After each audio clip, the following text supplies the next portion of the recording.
¿Ya? Vamos a empezar con lo que son determinantes. La población, los determinantes sociales, culturales y económicos de la comunidad. Empezamos con las características territoriales y demográficas. Imagino que también ya algo de esto han hecho en práctica, ¿no? La sectorización, el territorio asignado, la jurisdicción y los sectores también asignados.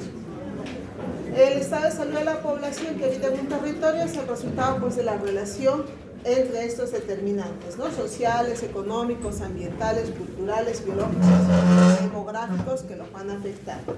Entonces vamos a ver que los conceptos de territorio y población reconocen los elementos comunes requeridos para el entendimiento y la organización de las respuestas sociales. Tenemos que tener muy en cuenta todos estos factores para nosotros determinar los diferentes sectores o las diferentes jurisdicciones en las que vamos a trabajar. Las definiciones de salud. Como ustedes recuerdan, la definición de salud de la OMS en el 48 era como el estado completo de bienestar físico, mental y social del individuo, no solamente la ausencia de enfermedad. Esta definición ha ido evolucionando cada vez más y en sí la perspectiva de la Organización de Naciones Unidas pues ya considera el derecho de la salud como un derecho al disfrute de toda la gama de facilidades, bienes, servicios y condiciones necesarios para alcanzar el más alto nivel posible de salud. La pregunta es, ¿estamos cumpliendo? ¿Ustedes creen que se está ejecutando el disfrute de toda una gama de facilidades, bienes, servicios y condiciones necesarios para alcanzar el más alto nivel posible de salud? Todavía nos falta, ¿no? Todavía estamos en la fase quizás recuperativa, un poco de preventiva, pero de ahí a llegar al más alto nivel posible de salud, todavía nos falta, ¿no? Estamos en camino. La OPS, la Publicación del Derecho a la Salud y los Objetivos del Milenio, va a expresar que la buena salud es un factor decisivo para el bienestar de las personas, familias y comunidades y un requisito para el desarrollo humano con equidad. Las personas tienen derecho a un cuidado equitativo, eficiente y atento de su salud y la sociedad en su conjunto debe garantizar que nadie esté excluido al acceso a los servicios de salud y estos proporcionen una atención de calidad para los usuarios. Que nadie quede excluido del acceso a los servicios de salud. ¿Se cumple? Durante la pandemia, ¿hemos logrado realmente ejecutarlo? ¿Todos han tenido acceso equitativo a la salud? ¿O algunos han sido excluidos? Entonces también nos falta, ¿no? A pesar de que la teoría nos dice cuáles son los conceptos de salud, todavía nosotros como país nos está faltando. Estamos en camino, pero muy lento. Entonces, quiere decir de que el concepto de salud ya no va a ser solamente curativo, sino también preventivo y es más, mejorar la calidad de nuestra población. Para eso nos sirven los clubes que a veces no funcionan al 100%, estos clubes del adulto mayor, los clubes de adolescentes, los clubes de madres gestantes, que nosotros debemos en el área de promoción de salud, pues impulsar en nuestros establecimientos de atención primaria. No crean, pareciera no tan importante, pero por ejemplo en los clubes del adulto mayor tenemos muy buena convocatoria en la mayoría de establecimientos, ¿no? Los adultos mayores que son un poco relegados se sienten muy motivados y tomados en cuenta cuando se organizan estos clubes de adulto mayor. Entonces sí, es cierto, podemos hacer las actividades curativas y también preventivas, pero también lo social y mejorar la calidad de vida también es importante. Y lo podemos hacer con actividades que no son muy costosas, como las que les acabo de mencionar. Entonces, en sus establecimientos de salud, cuando estén rotando, pregunten cómo funciona el club del adulto mayor, si lo tienen o no lo tienen. Los que también les decían los chochohuasi, son los clubes del adulto mayor. También hay clubes del adolescente, porque el adolescente también es otro grupo especial, digamos, para lograr captar y para lograr que continúen las actividades. Entonces, también son importantes. También en psicoprofilaxis, las madres gestantes, también es necesario captarlas, o sea, no solo para curar enfermedad, promover la salud, sino también el ambiente social, ¿ya?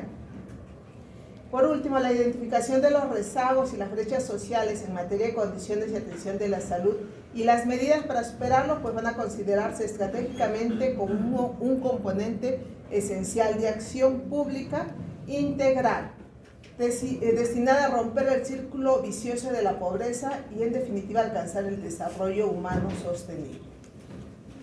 Entonces, el concepto de la salud va a evolucionar desde una perspectiva individual y simple, hasta incorporar elementos como capacidades individuales, colectivas de una sociedad en una perspectiva multidimensional y con un enfoque de derechos humanos.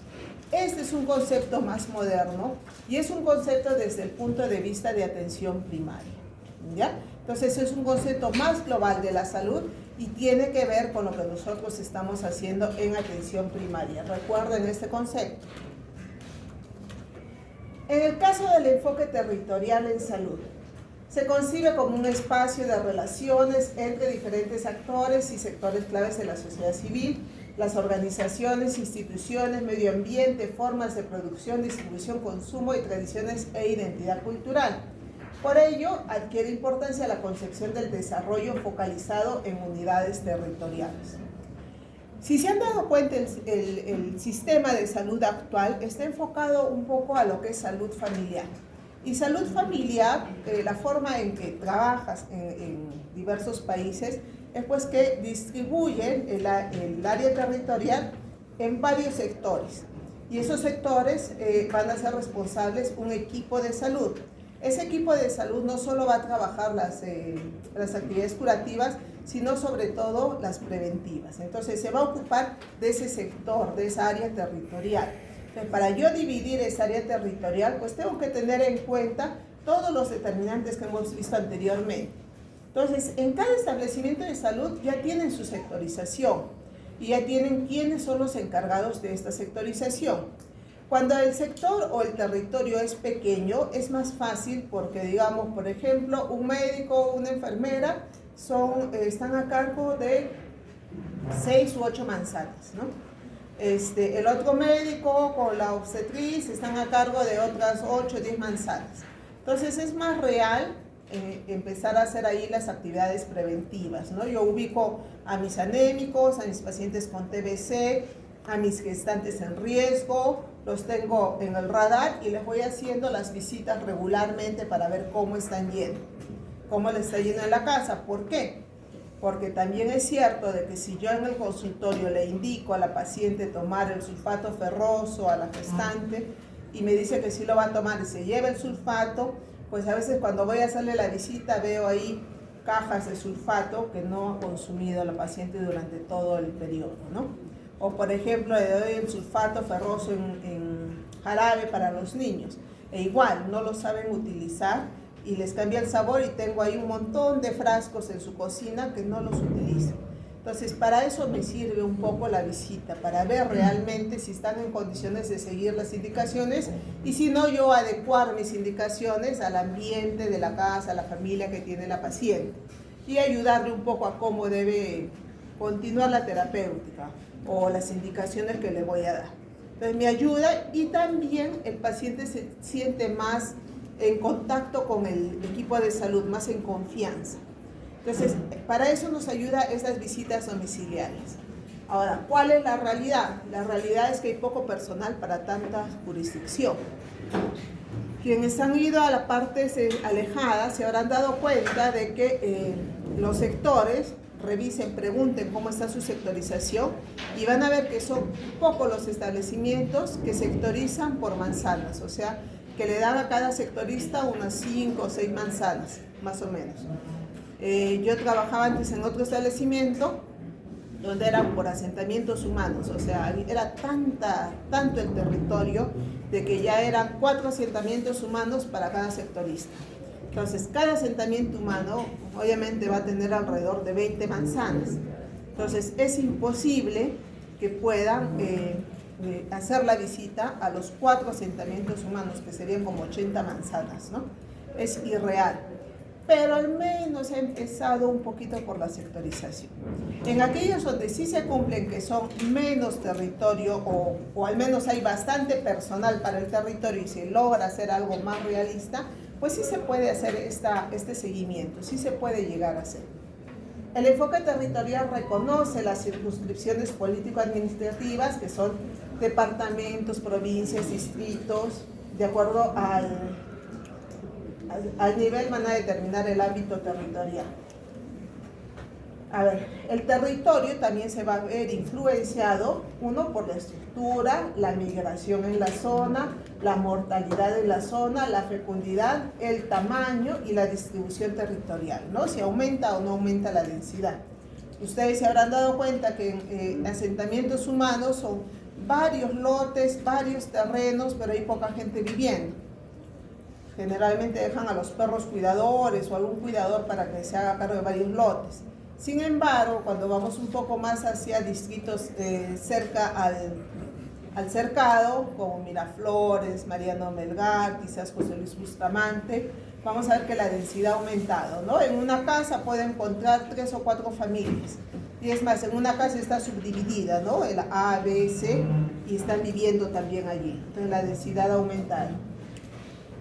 El enfoque territorial en salud. Las necesidades humanas tienen componentes sociales, culturales, ligados fuertemente a esta relación del territorio con los seres humanos. Ahora seguimos con la población. Va a ser el conjunto de personas que viven en el área o territorio que ya se ha determinado como una ciudad, país o continente de manera estable, de manera continua, que poseen características en común, como van a ser las características culturales, sociales, religiosas, y expresan la variedad étnica de sus costumbres, tradiciones propias de la región. Generaciones en el Perú urbano. Esto es al 2020, ¿no? 32.6 millones a nivel nacional, y vamos a tener la distribución de acuerdo al tipo de generaciones, ¿no? Más o menos la edad que tienen los pacientes o la población en ese corte que se ha hecho al 2020. Empecemos por acá, mayores de 75 años, el 4%, ¿no? La generación del silencio. De 55 a 75 años, el 14%, los baby boomers. La generación X, 17%, de 41 a 54 años. La generación Y, el 25%, de 25 a 40 años. La generación Z, el 25%, de 10 a 24 años. Creo que aquí está la mayoría, ¿no? ¿Sí? Sí, yo creo que sí.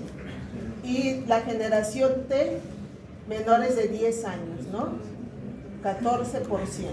Entonces, esta es una distribución que nos da una foto de cómo estaba distribuido en el 2020. La variación en la actualidad pues no ha variado mucho, por eso lo estoy tomando en cuenta, para ver la distribución de generaciones. Y obviamente, en base a esta distribución, pues yo voy a ver la distribución de mi población en mi jurisdicción o en mi territorio. Las pirámides poblacionales, cada establecimiento, de acuerdo a la jurisdicción que se le ha asignado, tiene su propia pirámide poblacional. La distribución por grupos etarios y la distribución de varones y mujeres. Generalmente no es tan diferente de un distrito o de otro. Usualmente lo que varía más son los grupos etarios, más que la variación de hombres y mujeres, por ejemplo, en Arequipa ciudad, ¿no? Ya cuando vamos a rural, ahí vamos a ver mayor variación en la cantidad de población y en la distribución también de grupos etarios. La magnitud se puede determinar por el número de los nacimientos, fallecimientos, migraciones, emigraciones, etcétera, lo cual es objeto de este estudio por parte de la dinámica poblacional o demográfica, que usa como instrumento primordial la pirámide poblacional para reflejar los ritmos de crecimiento. Además, va a arrojar información sobre el número de personas que viven en un lugar y sus características utilizando la herramienta del censo poblacional. ¿Ustedes creen que en los últimos, 8 años habrá habido variación de la magnitud poblacional de nuestra pirámide poblacional? ¿Por qué? ¿Por qué? Por la migración, ¿no? Por la migración de venezolanos, sobre todo, ¿no? A ver, levante la mano, ¿hay un venezolano aquí en la clase?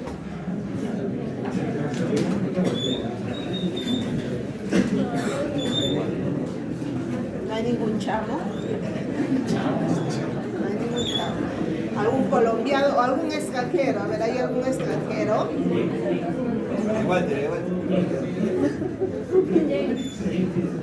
Todavía acá no, pero por ejemplo, ustedes saben, yo trabajo en Mariano Melgar, allí tenemos cantidad de venezolanos. Y antes trabajaba en Villa Jesús, la parte alta de Paucarpata, casi ni un venezolano iba allí, muy rara vez vimos alguno. Todos prefieren vivir cerca, aunque sea en espacios pequeños, muy hacinados, pero más cerca al centro. Entonces, ha afectado mucho la atención en el establecimiento de salud y bueno, está bien por un lado, pero da pena por otro lado porque todos los programas son bien utilizados por la población extranjera, o sea, planificación familiar, no faltan, muy puntuales, tratamiento odontológico, muy puntuales, no se pierde ninguna actividad de odontología, pero nuestra población pobre que realmente lo necesita, no va, por más que se le cita, no lo toman muy en serio, digamos, la salud. Y los venezolanos sí se admiran que sea todo gratuito, ¿no? Todos los insumos de planificación familiar gratuitos, las curaciones, los tratamientos odontológicos gratuitos, todo eso gratuito, el control de gestantes, incluyendo ecografías y exámenes auxiliares, también son gratuitos. Entonces, por un lado está bien porque se utilizan los servicios realmente y es gente que necesita, pero por otro lado da pena que la población nativa, la población propia, pues no los utiliza, ¿no? Entonces no lo dejan de lado. Entonces sí, tiene que ver y sí lo podemos ver cómo ha cambiado la magnitud. Al 2023 yo creo que por esto sí ha cambiado la magnitud de nuestra población. Composición etaria y otras condiciones. Vamos a revisar esta encuesta demográfica del 2012. Es un poco antigüita, pero es una de las más completas que yo he encontrado. Ya, el Perú, una población joven relativamente, 29.8%, tiene menos de 15 años. El 61.8% entre los 15 y 64 años. Y el 8.4% con 65 a más. O sea, la gran mayoría entre 15 y 64 años. En comparación con el 2009, el porcentaje de la población menor se ha incrementado, ¿no? En 1.5, disminuyendo 2.8 porcentuales la población entre 15 a 64, pero por ahí todavía se mantiene. La mayoría de la población habitaba en el área urbana, 70.1%. Fue superior a 71% en 11 departamentos, destacando Lima, Tumbes, 96 y 91.2%. En cambio, en Huancavelica, Cajamarca, Purímac y Amazonas, la proporción se encontró entre el 20.7 y 32.1%, con una población predominantemente rural, ¿no? La diferencia entre la distribución en el territorio de la población en departamentos, digamos, más urbanos que en departamentos más rurales, ¿no? Entonces, si yo me voy a hacer el SERUMS a Amazonas, pues no voy a esperar que quizás tenga todos los pacientes viniendo a la consulta, quizás voy a tener que hacer muchas visitas domiciliarias para lograr mi meta porque mi población urbana pues va a ser muy baja, la población mayoritariamente va a ser rural. En todo caso, mi PSL o mis metas de avance de indicadores se van a enfocar pues a la población rural. ¿Ya?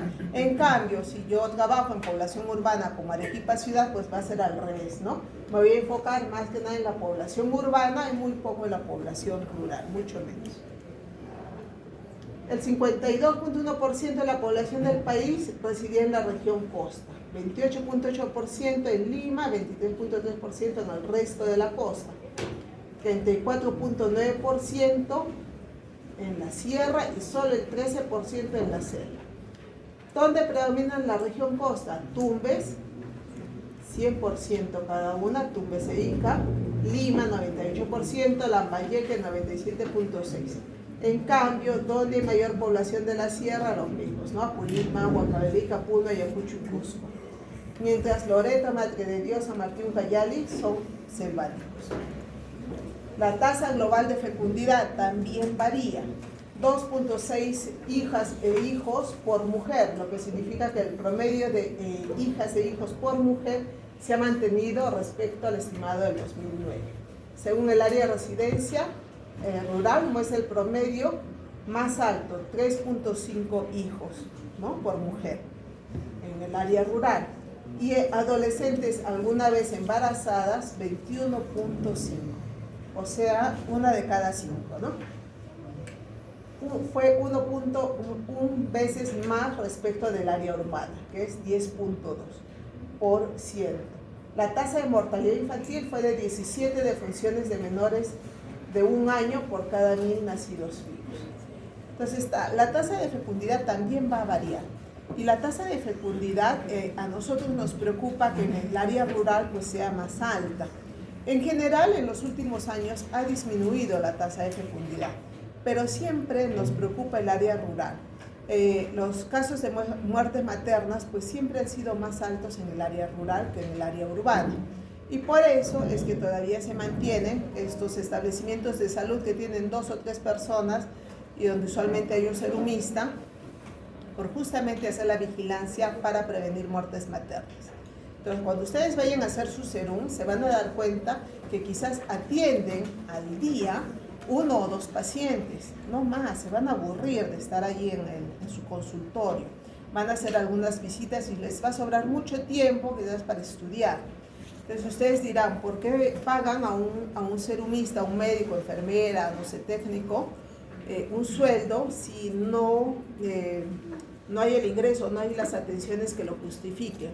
Es justamente por eso, los indicadores, como son muertes maternas, justifican que ese personal serums o ese personal contratado en ese establecimiento, durante todo el año atienda, qué sé yo, 100 pacientes, pero si ha salvado una muerte materna o si ha evitado una muerte materna o una perinatal, justifica además su trabajo en el establecimiento. Y si ha salvado una emergencia, un paciente, una muerte de algún paciente también. Pero más que nada las muertes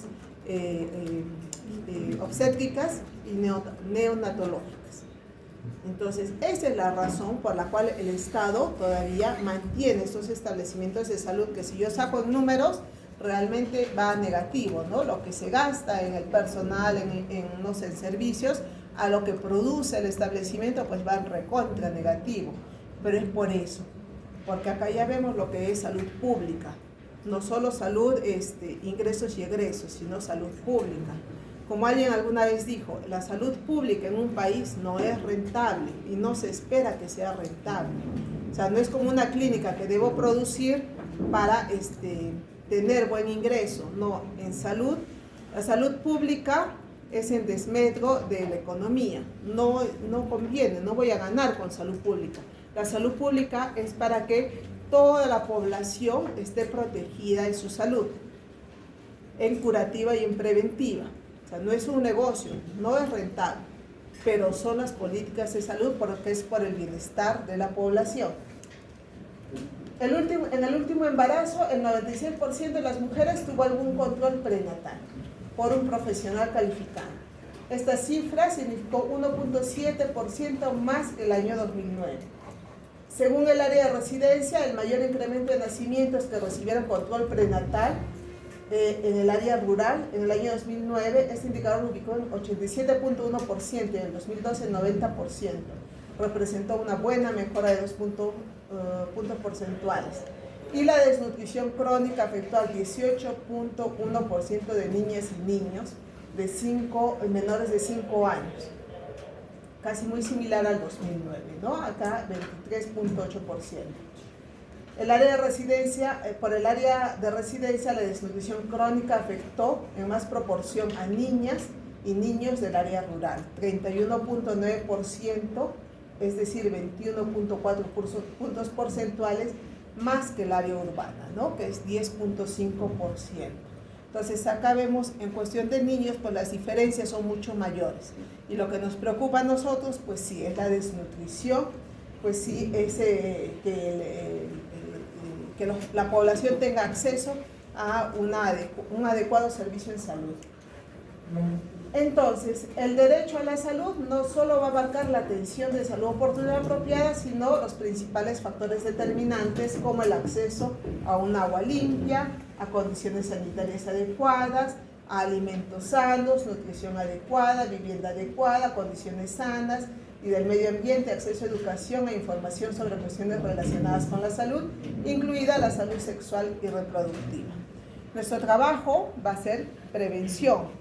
Pero si ustedes también se dan cuenta, tenemos que trabajar en conjunto pues con las otras entidades del Estado, como son municipios, tenemos que coordinar con las entidades del Estado mismo en lo que se refiere a salubridad. ¿Qué gano yo enseñándoles a mis pacientes a lavarse bien las manos cuando en su zona no tienen agua potable? O tienen lo mínimo porque la cisterna les cuesta un montón cada tanqueta que venden de agua y les es muy caro, ¿no? Entonces va a ser difícil que yo les pueda exigir o que les pueda presionar para que lo puedan cumplir. Entonces si yo coordino con las otras entidades o autoridades, pues vamos a poder trabajar en conjunto para que realmente mejoren la salud. Si no tienen, por ejemplo, letrinas o silos en sus casas, el establecimiento de salud no les va a fabricar, no les va a dar, pero sí el municipio. Entonces yo tengo que impulsar, tengo que coordinar y hacer gestión, pues para que con las otras autoridades logremos mejorar la salud de esa población. Esta concepción se va a fundamentar en la aproximación científica y tradicional, la cual busca establecer e identificar las causas de las enfermedades en la dimensión ambiental, natural y construida. Los determinantes de la salud se definen como las circunstancias en que las personas nacen, crecen, viven, trabajan y envejecen, incluyendo el sistema de salud. Estas circunstancias van a ser el resultado de la distribución del dinero, el poder, los recursos a nivel mundial, nacional y local. Va a ser lo mismo el acceso a la salud, por ejemplo, en Arequipa ciudad, que el acceso a la salud en Punta de Bombón, en Islay. No. ¿Han visto el hospital Alto Inclán? ¿Han escuchado que se ha inaugurado hace unos meses? Es muy bonito, es grande, es enorme. Bueno, va por ahí, creo, con el geriátrico, va por ahí como que la mitad del Honorio, tiene varios pisos, muy moderno, pero no hay personal, me falta personal. Entonces ahora es como un centro de salud ampliado.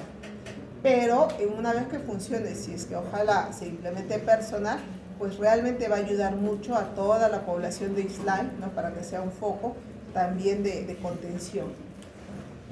Los determinantes de la salud explican la mayor parte de las inequidades sanitarias, diferencias injustas y evitables entre los países lo que respecta a la situación sanitaria.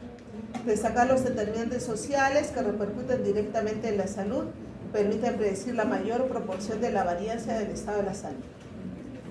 Yo les comento, antes de la pandemia, habrá sido, yo creo que en el 2017 más o menos, ya había el presupuesto ya dado por la región para hacer uno de los hospitales de contención nivel 2 en Arequipa, y uno de ellos estaba con presupuesto, que era el de Mariano Melgar. Lo que necesitaba era un terreno. Entonces había un terreno en la zona un poquito más arriba de donde es el centro de salud, pero la población se opuso rotundamente porque ellos querían que se les hiciera un estadio, una cancha deportiva. Entonces, ¿quiénes apoyaron eso? El alcalde. Entonces el alcalde, la población se levantaron y impidieron que se ejecute la construcción del hospital. ¿Cuánto les ha pesado cuando ha venido la pandemia? ¿Cuánto les ha pesado? Porque ese proyecto ya estaba con presupuesto, o sea, era cuestión de ejecutar. Entonces ahí viene un poco la concientización, la abogacía con la población y con las autoridades respecto a la importancia de los determinantes en salud. Entonces tenemos que tratar de educar también para que ellos mismos cuiden su salud y también prioricen. Todos los municipios, cuando van a hacer ustedes su CERUM, se van a dar cuenta que es lo que se llama el presupuesto participativo, ¿no? Que es el dinero que llega al Estado, sea por canon, sea de recursos ordinarios, tienen un dinero y este dinero se va distribuyendo en obras en las cuales se reúnen pues, los dirigentes comunales, entre ellos también al sector salud, con el municipio, y de acuerdo al presupuesto pues van priorizando las obras a ejecutarse en el año. Obviamente también está educación, está salud, están los dirigentes, están el asfaltado de pistas, qué sé yo. Entonces ahí es muy importante que salud participe, porque uno lo pone en prioridad y ya son presupuestos asignados. Entonces si yo quiero que hagan, por ejemplo, no sé, asfalte la vía que va al centro de salud, allí muy bien yo lo puedo solicitar. O construir una parte para el centro de salud, también lo puedo solicitar. O el agua potable, ¿no? Quizás todos para hacer, no sé, las conexiones de desagüe también. O sea, es importante participar porque allí sí hay presupuesto que es para la misma población. Entonces recuerden, presupuesto participativo. Cuando hagan sus CERUMs, pregunten cuándo son las reuniones. Y en el año que ustedes van a hacer sus CERUMs, el CERUMista anterior debió haber trabajado porque es al siguiente año donde se da el dinero. ¿Me entienden? O sea, lo que a ustedes les va a llegar es lo que el otro hizo. Y al siguiente CERUMista le va a llegar lo que ustedes trabajaron. Va a ser así. Entonces, la población, el territorio y los determinantes como son económicos, los determinantes sociales, los determinantes culturales, pues van a afectar esta interacción del establecimiento de salud con la población en un territorio determinado. Los económicos son factores esenciales. El nivel de desarrollo socioeconómico permite un adecuado logro del mejor estado de salud. Quien diga que la economía no afecta el acceso a la salud, pues no está muy en la realidad, ¿no? El acceso económico, el nivel socioeconómico también ayuda al nivel de salud. Pero eso no significa que con un nivel bajo socioeconómico no se pueda realizar las actividades. Ahí es donde entra el Estado para subvencionar todos estos programas. Los determinantes económicos son factores de implicación directa en la salud. Se manifiestan en las posibilidades de acceso a toda una serie de bienes y servicios que se relacionan con la producción en salud. Acá vamos a ver que todos estos determinantes van a influenciar o van a afectar la salud, los estilos de vida, la educación, sistema sanitario, riqueza, factores socioeconómicos, entorno físico. Esto nos va a dar la productividad, la población activa, educación y formación de capital y por lo tanto nos va a dar resultados económicos. Por ejemplo, durante la pandemia, si la población hubiera tenido mayor acceso económico, ¿ustedes creen que se hubiera salvado más gente quizás? Si los hospitales o si todo el sistema de salud hubiera estado en mejores condiciones, con mejor presupuesto, ¿hubiera salvado más gente? Al inicio la mayoría de muertes fue porque no teníamos los insumos necesarios, ni los implementos necesarios, ni el personal suficiente. Que si lo hubiéramos tenido, camas UCI, que si hubiéramos tenido todo, mucha gente se hubiera salvado en realidad. Un ejemplo, el desempleo y subempleo están asociados con la mala salud, ¿no? El impacto del desempleo en la salud se traduce en una muerte temprana, tasas más altas de suicidio y enfermedad coronaria en los que han estado desempleados por una cantidad significativa de tiempo, problemas emocionales en la familia, especialmente en adolescentes, recuperación incompleta y lenta de la salud física y mental después del desempleo, y los efectos están vinculados a consecuencias psicológicas y problemas financieros. Entonces, tan solo no tener empleo por un periodo largo o tener un subempleo, es decir, un empleo que está por debajo de la calificación de ese personal, también afecta en su salud y está demostrado científicamente. Determinantes culturales. La transversalización de los enfoques de derechos humanos, género e interculturalidad define la cultura como el concepto en el que convergen la dimensión cognitiva que sintetiza el mundo simbólico de las personas. Pensamientos, conocimientos, creencias adquiridas, aprendizaje, dimensión material que es manifestación de lo simbólico en conductas, prácticas y artefactos culturales y normas de relación social. no pareciera tan importante, pareciera muy complicado, pero se refiere a todas las costumbres culturales que tenemos en nuestra población. Creo que se me está durmiendo. ¿Pueden abrir la ventana, por favor? Está haciendo calor, ¿no?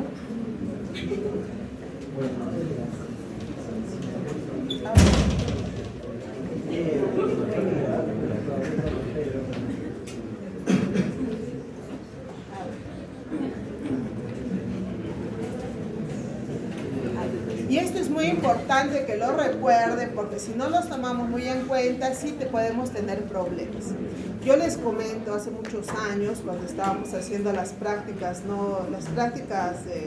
creo que del 5º año, en el Hospital Goyeneche, una paciente de altura, de Caylloma Alta, vino a dar a luz, con todo su vestimenta, ¿no?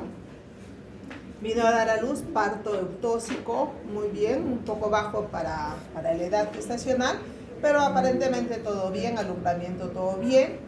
Y pues es costumbre, ¿no?, que después del parto pues coman su caldo de gallina bien concentrado, ¿no?, que les traen los familiares. Le vino el esposo y le trajo el caldo y la señora comió, y pues ya los dejan descansando, y usualmente un familiar se queda con el paciente, ¿no?, para lo que necesite. Y en este caso, bueno, como era de altura y solo vino su esposo, bueno, se le permitió que se quedara, ¿no?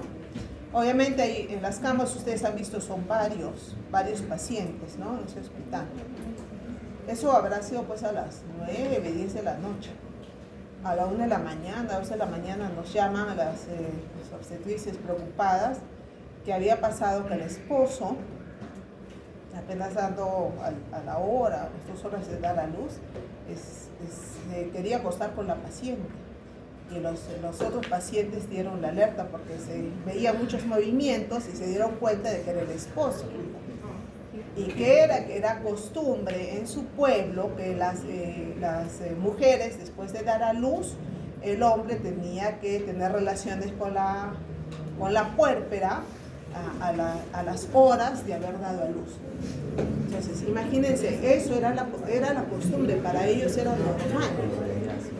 Entonces, se tuvo que llamar a alguien que hablara quechua para empezar a explicarle los riesgos y los peligros, pero para ellos era muy normal y lo ejecutaban en su pueblo como una tradición sin ningún problema. Imagínense ustedes, ¿no? Entonces, este tipo de costumbres, pues sí tenemos que conocerlas para educar al paciente y para no darnos sorpresas, ¿no?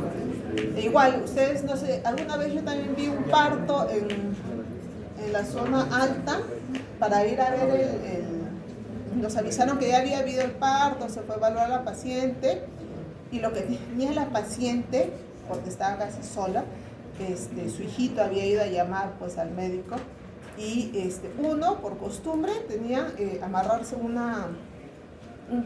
pañuelo en la cabeza, porque dice que eso les daba fuerza, y para la placenta, porque así daban a luz, un cordón rojo, una lana roja, la amarraban en la placenta, y la otra punta en el dedo gordo del pie. Entonces, con el pie iban traccionando lentamente la placenta para el alumbramiento. Y esa era la costumbre, así lo hacían. Y realmente sí, pues sí funcionaba, salía muy bien la placenta, ¿no? Lo único que quizás no era muy estéril ese cordón que utilizaban, pues, ¿no? Pero son costumbres que ellos tienen.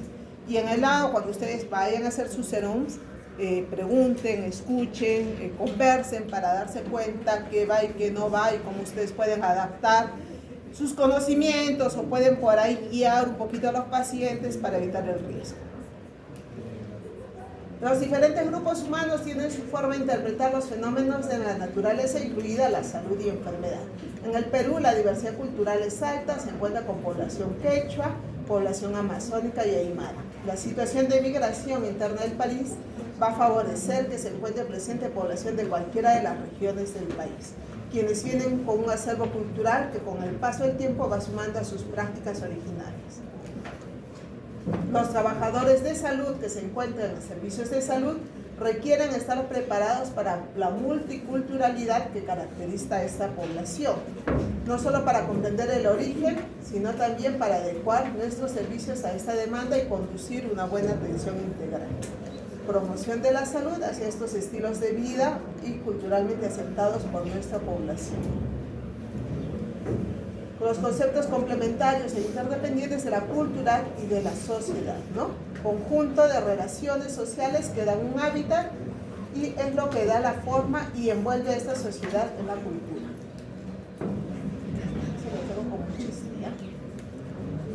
Pluriculturalidad. Se refiere a la coexistencia de los diversos grupos culturales que yo puedo tener en una jurisdicción, independientemente del tipo de relación que se establece entre ellos. ¿Tenemos pluriculturalidad ahora? Siempre lo hemos tenido en realidad, ¿no? De esta forma, el contexto pluricultural puede corresponder a un escenario de consenso y reconocimiento mutuo como a situaciones de guerra interna. Las normas legales y tratados buscan regular las relaciones que se dan entre pueblos diversos que comparten un mismo territorio. Sin embargo, las relaciones se establecen con varios factores como educación, historia de aproximaciones a pueblos diferentes. La multiculturalidad, esta se refiere a una situación en que diferentes culturas coexisten en un territorio bajo un patrón de convivencia basado en el respeto de sus diferencias y tolerancias mutuas. Aunque este modelo va a intentar disminuir los conflictos entre culturas, puede describir sociedades fragmentadas de grupos que no se relacionan ni generan sinergias entre sí, siendo incapaces de trabajar de manera conjunta bajo intereses comunes. Esto felizmente nosotros no lo tenemos tan dividido en nuestra sociedad. Si ven, cuando vienen de otros, de otras zonas, de otros lugares, tienen sus costumbres, pero no son tan diferentes a las costumbres que tenemos, ¿no? O sea, ustedes como médicos no van a tener que hacer tanto esfuerzo para adaptarse un poquito a la cultura de ellos para que puedan entender. En otros sitios sí.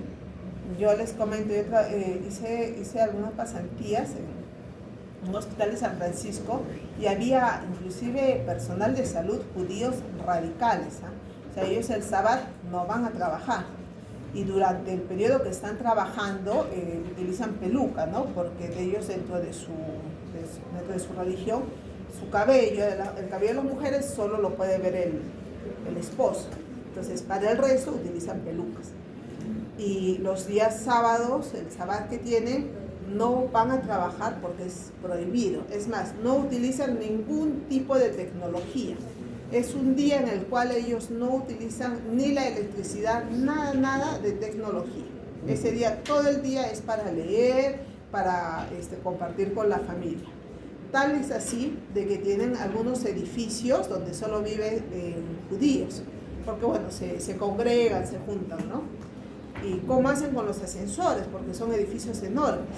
Están programados para que durante ese día, en cada piso se abre el ascensor. Es decir, que el que quiere salir va y no aprieta el botón, porque está prohibido utilizar tecnología. No aprietan los botones, solo suben y va bajando un piso, se abre, el otro piso se abre hasta que llegan al piso que quieren ir. Entonces, hasta ese punto extremo de no utilizar nada de tecnología solo ese día. Entonces, imagínense ustedes que tengan este tipo de pacientes o este tipo de personal, el choque cultural va a ser mucho más difícil, ¿no? Pero nosotros, digamos que no es tan fuerte, no tenemos este tipo de culturas tan extremistas, entonces todavía lo podemos manejar. Interculturalidad, el proceso de comunicación y diálogo entre dos o más culturas. En este diálogo, ninguno de los grupos trata de imponer su punto de vista sobre el otro, sino solo a conocer la posición del otro con respeto y tratando de llegar al reconocimiento de las convergencias y diferencias. A la comprensión de tales diferencias, la búsqueda de puntos de acuerdo, consenso y concertación para realizar las actividades conjuntas y de aprendizaje mutuo, ¿no? Con bastante tolerancia. Los determinantes sociales son las circunstancias en que las personas nacen, viven, trabajan, envejecen, incluido el sistema de salud, que ya lo hemos visto. Vamos a seguir. Determinantes sociales van a tener las propiedades de que cada factor va a ser importante por sí mismo. Estos factores se van a interrelacionar. La influencia combinada de estos factores en conjunto va a determinar el estado de la salud.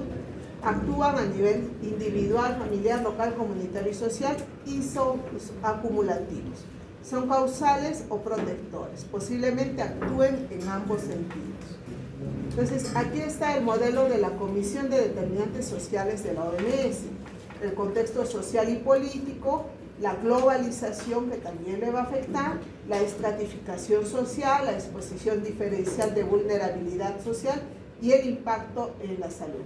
Asimismo, el ingreso a la educación, sexualidad, género, etnia, racismo, cohesión social, exclusión social y las condiciones de vida, trabajo, comida, barreras para la adopción de conductas saludables y los tipos de intervención que nosotros hacemos, como por ciclos de vida, selección geográfica, villas de emergencia.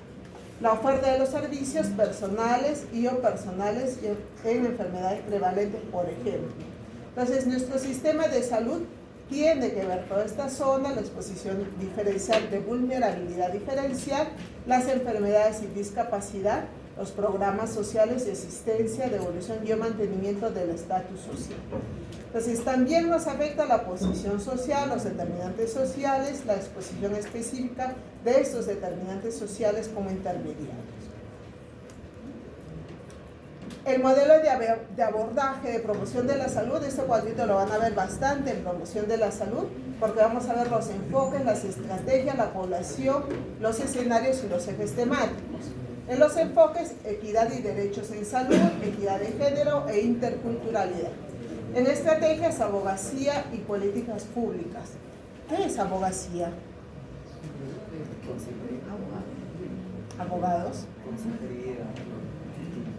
A ver, alguien más o menos sin idea, ¿qué es abogacía?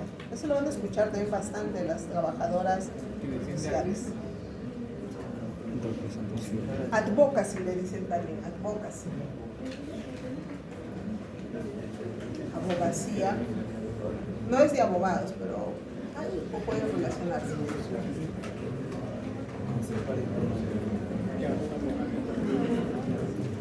¿No, nadie?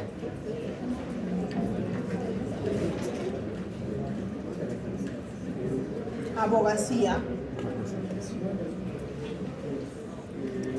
Abogacía son las actividades que yo hago con los diferentes actores sociales, autoridades, para conseguir un objetivo dado. En el caso de salud, un objetivo para la salud, ¿no? Entonces yo hago abogacía porque voy a hablar con el alcalde, voy a hablar con los actores sociales de mi comunidad, con el gobernador, qué sé yo, para lograr pues algo respecto a los objetivos de salud. No sé, quiero que pongan desagüe en toda la zona, entonces yo voy, impulso, estimulo, hablo con uno y con otra autoridad para lograr el objetivo en salud. Eso es la abogacía. Todas estas actividades que impulsan el logro de metas para mi objetivo en salud. Comunicación y educación para la salud, participación comunitaria, empoderamiento social e intersectorialidad. Esto va a ser a nivel de la familia y de la comunidad. En la familia con etapas de vida, niño, adolescente, adulto mayor, y los escenarios en la vivienda, en la institución educativa, en los municipios y en el centro laboral. Los ejes temáticos, alimentación y nutrición, higiene y ambiente, actividad física, salud sexual y reproductiva, habilidades para la vida, seguridad vial y promoción de la salud y buen trato y cultura de paz. Todos estos son programas que ustedes los van a llevar en el CERUMS y los van a tener que ejecutar. Este es un resumen de lo que son determinantes, población y territorios. Entonces yo les pido que revisen un poquito más a fondo, ¿ya? De los determinantes sociales, de los determinantes culturales y de los determinantes económicos. Esa es mi sugerencia. Revisen un poquito más de esos tres determinantes, ¿ya?